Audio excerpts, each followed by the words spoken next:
as a business owner who imports steel products from China, here's my 2 cents on steel tariffs. We make these, and this is the insane part about, why we do and why like all American companies are making stuff in China versus America. In short, I mean, if you want to skip this video, what it's about is Americans are a bunch of babies and they're hard to work with. So we make these boxes, they're self-checkout kiosks in China, manufactured, powder coated, packaged, shipped. This is, I think, well, before shipping, I'm probably $250 into this box.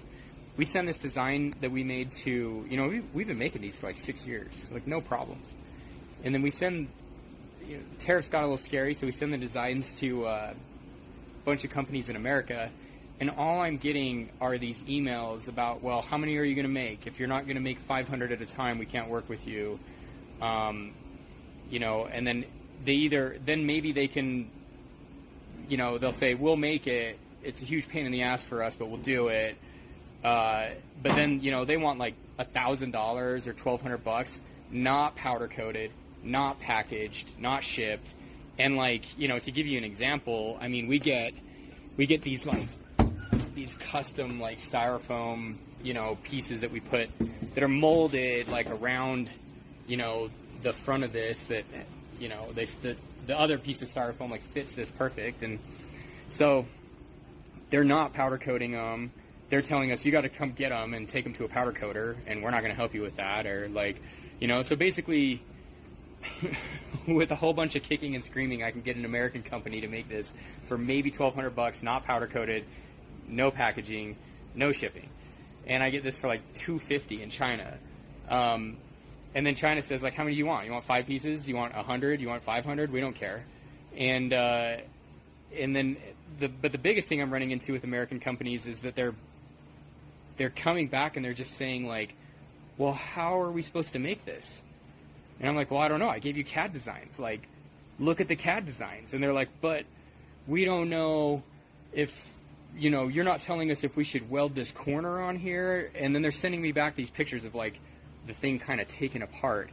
And they're like, you need to tell us like that you want this corner welded here and then that you want this piece bent and what. And I'm like, I'm not a metal shop, man. We're a software development company. Like, I have no idea what equipment you have and how, if you're going to laser cut a piece first and then you bend it and then you weld it to this other piece. Like, that's not my job. You're the metal shop. That's your job. You should know. I should give you a CAD design. You should know. Like, okay, we see what you're doing here. We'll cut it up our own way and we'll make it with the equipment that we have and the know-how that we have. Like, we'll get it done. Because basically that's the difference. I give this to China and they say no problem. And then 6 weeks later, I have these beautiful boxes in my hands for 1/10 of the price of America. And so even if the tariffs end up being the original 25% tariff plus the 10% that he just added, plus another 25% on steel products, I'm probably still going to make them in China because I don't have to deal with Americans. And on top of all that, like, you add another 60% to what I'm paying, I bet they're still cheaper to do in China with 1,000,000 times less headache. Like, I hate working with American companies so much.